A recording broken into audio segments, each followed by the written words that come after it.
নমস্কার বন্ধুরা, আমি সুস্মিতা। আজকে একটি সম্পূর্ণ তৈরি প্লেট ম্যাট তোমাদের দেখাবো। দেখো, এর আগে ডিজাইনটা কিভাবে আমি তৈরি করেছি সেটা তোমাদের সঙ্গে শেয়ার করেছিলাম।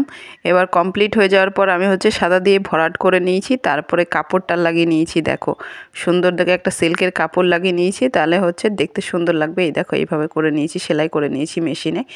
এবার তৈরি করার পরে প্লেট রাখার পর কেমন দেখা যায় চলো তোমাদের সঙ্গে সেটা শেয়ার করি। এই দেখো, আমি একটি প্লেট নিলাম। দেখো, এইভাবে যদি তোমরা খাবার সার্ভ করো কতটা সুন্দর লাগবে। দেখো, ডাইনিং টেবিলটা একটা বাটি বসিয়েও আমি তোমাদের দেখাচ্ছি। তোমরা চাইলে এটার ওপরে ফুলদানি রাখতে পারো, তারপরে বিভিন্ন আচার রাখতে পারো, তারপর ডাইনিং টেবিলে ফলের ঝুড়ি রাখতে পারো। অনেক কাজে ব্যবহার করতে পারবে তোমরা এটাকে। তোমরা যদি কেউ চাও আমার কাছ থেকে অর্ডার করবে, সেটাও করতে পারো। তোমরা কমেন্ট করে দিও, আমি রিপ্লাই করে দেবো। আর যদি কাস্টমার রিভিউ চাও, সেটাও আমার কাছে আছে, সেটাও আমি তোমাদেরকে দেখিয়ে দেবো। পুরো লুকটা কেমন হয়েছে তোমরা জানিও। ভিডিওটি ভালো লাগলে লাইক করো, শেয়ার করো। আর নতুন নতুন আরও এই ধরনের ভিডিও দেখার জন্য চ্যানেলটি সাবস্ক্রাইব করে রেখো। সকলকে অনেক অনেক ধন্যবাদ ভিডিওটা দেখার জন্য।